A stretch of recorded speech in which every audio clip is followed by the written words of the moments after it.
And people who you're going to see in those flex cuffs that look like zip ties, those will be people who were taken into custody because they remained after the warning. And then police will remove whatever barricades are at those front doors with ESU, the Emergency Service Unit, and go in through the front as part of their kind of multi-entrance entry into this building.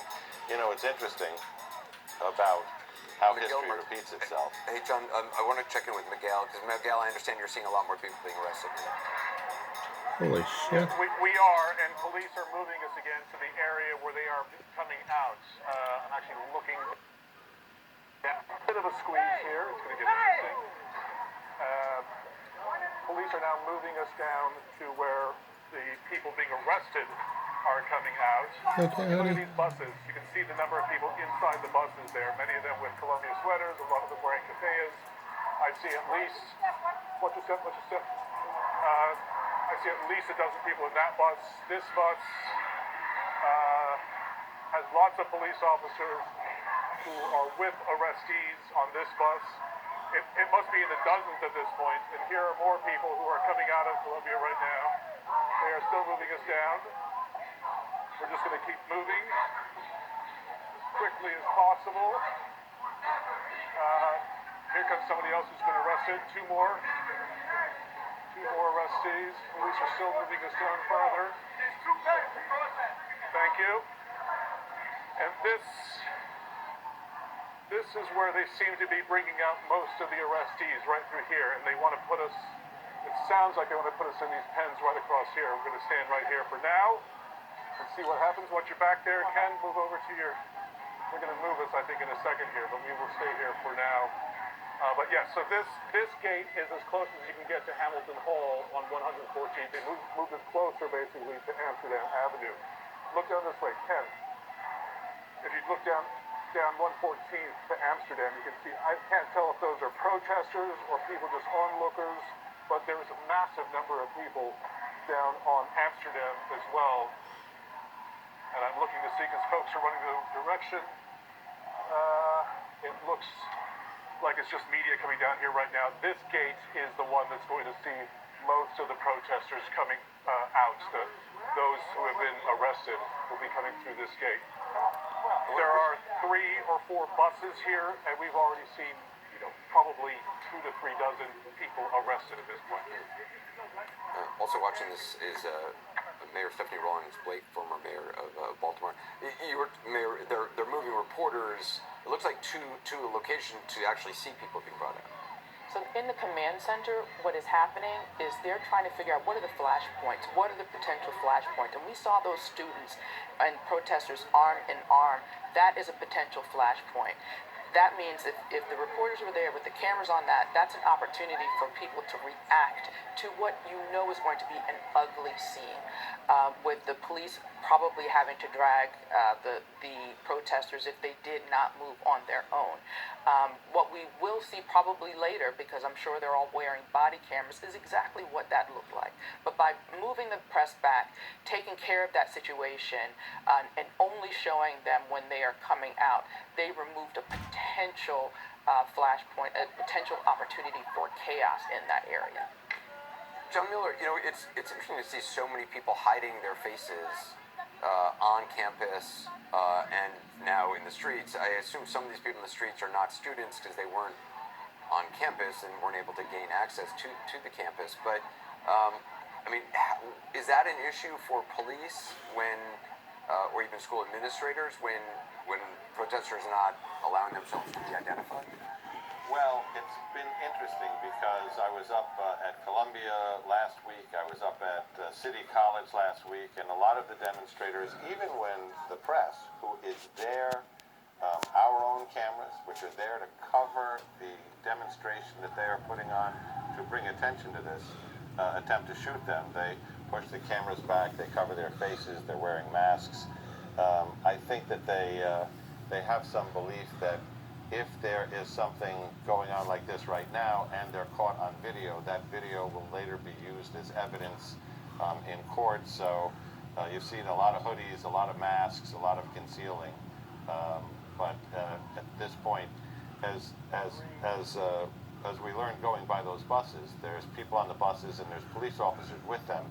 Each one of those police officers may have 2 or 3 of those arrests, and they're going to have to articulate what they saw and what they did that caused that arrest, so that they can testify to that, and that will be on their body cameras, and those people will be identified. Hey, John, Columbia University just released a statement that reads in part, I'm going to read to you right now. A little after 9 p.m. this evening, the NYPD arrived on campus at the university's request.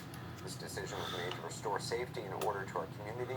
We regret that protesters have chosen to escalate the situation through their actions. After the university learned overnight that Hamilton Hall had been occupied, vandalized, and blockaded, we were left with no choice. Columbia public safety personnel were forced out of the building, and a member of our facilities team was threatened. We will not risk the safety of our community or the potential for further escalation. The statement goes on to say, we believe that the group that broke into and occupied the building is led by individuals who are not affiliated with the university. Sadly, this dangerous situation followed more than a week of what had been productive discussions with representatives of the West Lawn encampment. The statement continues, the decision to reach out to the NYPD was in response to the actions of the protesters, not the cause they are championing.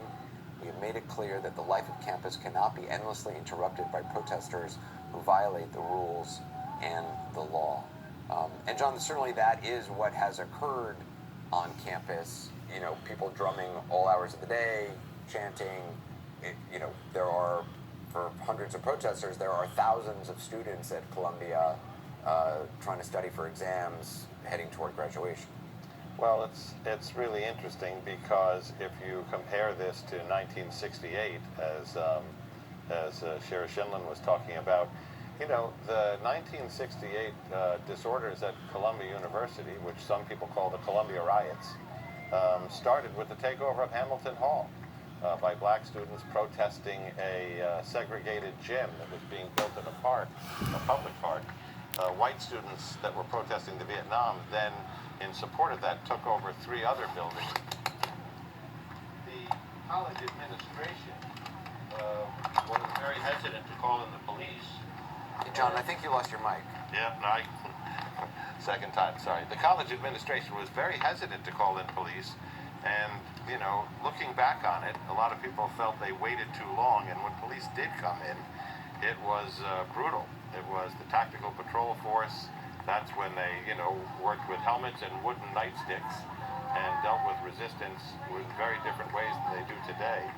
And I think, they are looking back at history and saying, what are the red lines? What are the points where we engage? And that statement from Columbia tells us a lot, which is we were negotiating with the students on the quad. We were in talks that had been going on for days, and we had held off on calling the police in for a second time. Some of the protesters, I believe the shot is, this is not on the campus itself, this is just outside the campus. Protesters still lighting flares. Julia Vargas-Jones is joining us. Julia was on campus when police moved in. She and her camera person were then moved off scene. She's now outside the campus. Julia, explain where you are and what you're seeing. Anderson, I'm at 114th. This is 114th and Amsterdam Avenue. Police just forcibly removed the protesters. They were sitting down on 114th, refusing to leave. Instead of arresting them, though, they're just pushing them out. I think you can see that. I hope you can see what's going on.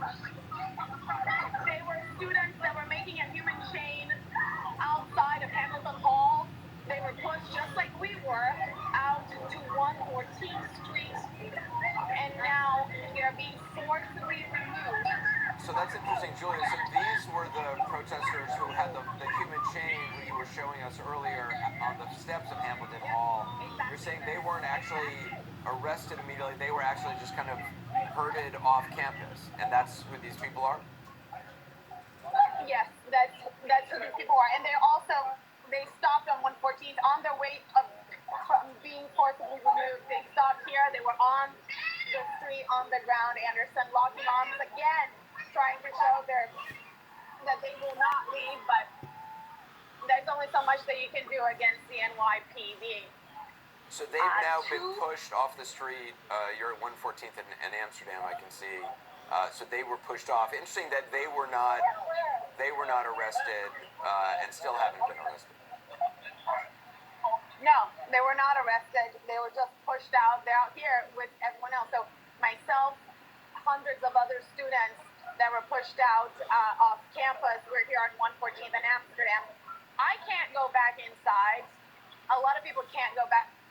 114th is completely closed off to traffic and pedestrian traffic. We just saw a father with his toddler daughter trying to get home. Eventually, police let him go through, but it's a nightmare for anyone who lives here on the Upper West Side. There's lots of people trying to get from one side to the other. Absolutely impossible. Now, we've been pushed on to Amsterdam. Like I said, he will eventually get back into campus. I'm at the Graduate School of Journalism, and we were told that we would have access back to campus. I'm out here, Anderson, with just my phone, AirPods, and a battery pack, so I don't know how long we'll actually last. All of our things are inside, all of our belongings are inside. We didn't plan to be kicked out. We were told that we would have guaranteed entry, especially media. Students would be able to go back and forth from campus and out. NYPD saying absolutely not. There's no way that could happen. I don't understand why. I want to show you a little bit more of the action here. Can you get up here for a bit and just show a little bit? Everything is stopped, and now the protest has basically moved all to outside. And everyone that was inside is now outside. The chants are the same. It's the same people. It's the same kafiyas. Now we're just on 114th in Amsterdam. Julia,